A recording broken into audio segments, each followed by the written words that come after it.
before joining TFD, was that like an interest of yours, money? Um, so I've never been a very like nuts and bolts money person. In fact, like as growing up, I was like notoriously a little flaky about it. But I would say what I have thought about a lot since a very young age is how class affects people in their lives and how we perceive other people and Interesting. ourselves. What do you think made you think so much about that?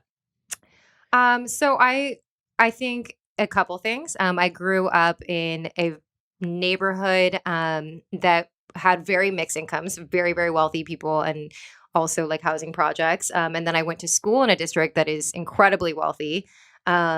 It was a public school, but it just happened to, be very, very prosperous. And I think just seeing those differences and being aware of those differences and thinking about them always sparked that interest in me. And I was a little bit of an outsider at the school because I didn't live in the district. I was like Mm, especially allowed to commute because my mother was a teacher there. mm. So I think anytime you have that outside perspective that like allows you to analyze the situation in an interesting way.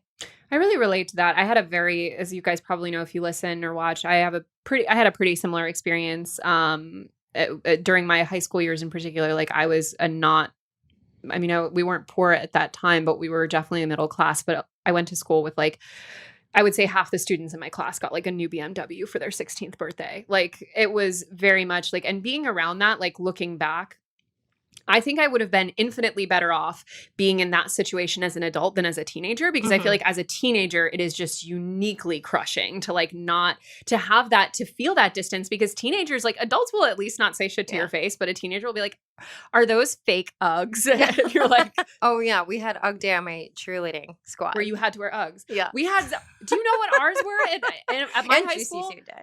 Juicy. Okay, we had Lacoste polo shirt day, like where it was a very popular thing. So I'm Yeah. from a very waspy town where it was very popular at the time, to where God, looking back, what the hell was this? Like people would wear multiple polo shirts on top of each Yeah. other Oh, I did and that. pop all of the collars. Yeah. did that. And they would do the rainbow pop, which is they wore like 7 I the never did Roy that. Like G. sweating Bibb. profusely. Like probably look like the Michelin Man, but like they would wear them all in the rainbow colors and pop all the colors, and it would be 7 layers deep of Lacoste polo shirts, which by the way cost $72 or did in 2005. So I just remember like looking at that and feeling like I would like obsess with the fact that like my family bought like store brand cereal and be like, Yeah.